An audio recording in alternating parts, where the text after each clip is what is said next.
Tonight, new details about the FBI search of Mar-a-Lago are emerging as Republican congressional leaders cry foul about the target and the timing. I know doing this 90 days before an election reeks of politics. House Minority Leader Kevin McCarthy tweeting, the Department of Justice has reached an intolerable state of weaponized politicization, warning about investigations if Republicans take the House in November, writing, Attorney General Garland, preserve your documents and clear your calendar. Merrick Garland, Chris Wray, come to the House Judiciary Committee this Friday and answer our questions about this action today, which has never happened in American history. What was on the warrant? What were you really doing? What were you looking for? Why not talk to President Trump and have him give the information you're after? Trump was in New York at Trump Tower when the search began Monday morning. His son Eric said he alerted Trump about what was unfolding in Florida. The purpose of the raid, from what they said, was because the National Archives wanted to, corroborate whether or not Donald Trump had any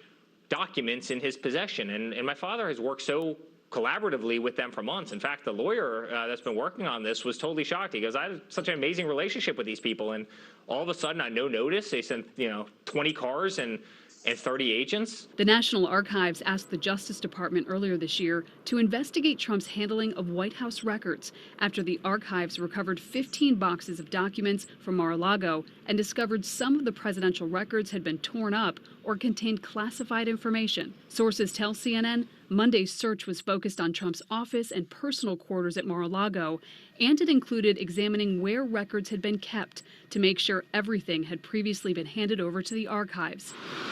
CNN has learned 4 federal investigators visited Mar-a-Lago in early June. Sources say Trump's attorneys met with the investigators and took them to the basement room where boxes of material were stored, with the investigators later leaving.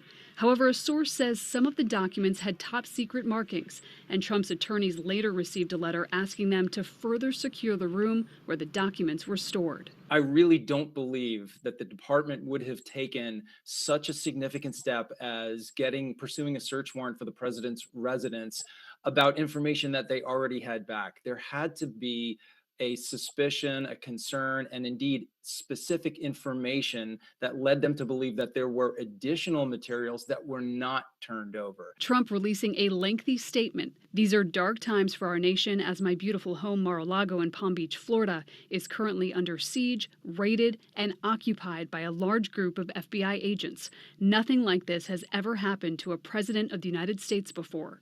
Also noting, they even broke into my safe. Trump later called into a virtual rally for Sarah Palin, where he referenced the raid again. That's right. Another day in paradise. This was a strange day.